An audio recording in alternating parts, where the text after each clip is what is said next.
23 जुलाई को देश का आम बजट पेश होने वाला है। फाइनेंस मिनिस्टर निर्मला सीतारमण मोदी की तीसरी पारी का पहला बजट पेश करेंगी।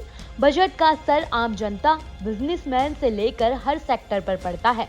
ऐसे में आम बजट से हर बार जनता को काफी उम्मीदें होती हैं।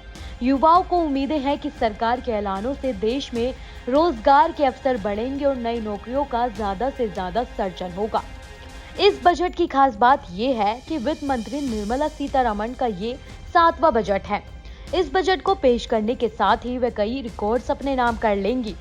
हम आपको आजादी के बाद से लेकर अब तक आम बजट से जुड़ी कुछ रोचक बातों के बारे में इस वीडियो में बताएंगे।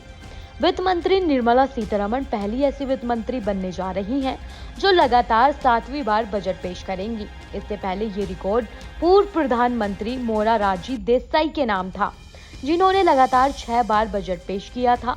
उन्होंने कुल 10 बजट पेश किए। वित्त मंत्री निर्मला सीतारमण ने कुल 6 आम बजट पेश किए हैं, जिन्होंने 2 आंतरिक बजट और 4 पूर्ण बजट शामिल हैं।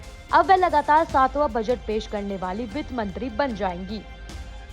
निर्मला सीतारमण ने मोदी सरकार के दूसरे कार्यकाल में वित्त मंत्री का कार्यभार संभाला था। इससे पहले 2017 में उन्होंने रक्षा मंत्री का पद दिया गया था।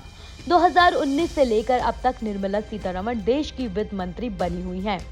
वित्त मंत्री रहते हुए उन्होंने कई रिकॉर्ड अपने नाम किए हैं। साल 2020 में उन्होंने सबसे लंबा बजट भाषण दिया था, जो पूरे 2 घंटे 40 मिनट का था।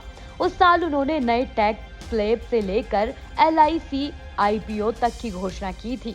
आजाद भारत का पहला बजट 1947 को पेश किया गया था। इस बजट को तत्कालीन वित्त मंत्री RK शनमुगम चेट्टी ने पेश किया था।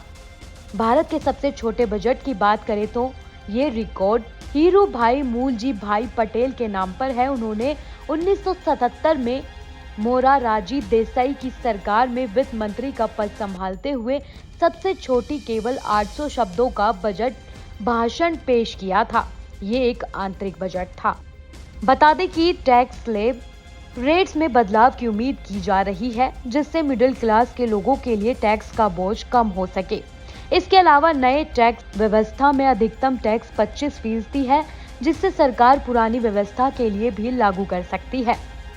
साथ ही अभी इनकम टैक्स की धारा 80 के तहत टैक्स में कटौती की सीमा 1.5 लाख रुपए है।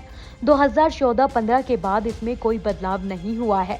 इसे भी बढ़ाकर 2 लाख रुपए किए जाने की उम्मीद है, जिसके बाद मिडिल क्लास को बड़ी राहत मिलेगी। साथ ही लोगों को पुराने टैक्स व्यवस्था में बदलाव होने की उम्मीद है। इसमें टैक्स छूट की सीमा को बढ़ाकर 5 लाख रुपए किया जा सकता है। सरकार टैक्स का बोझ कम करने के लिए ऐसा कर सकती है। ऐसे ही तमाम जानकारियों के लिए आप हमारे साथ बने रहें और देखते रहें न्यूज स्टेट MPCG।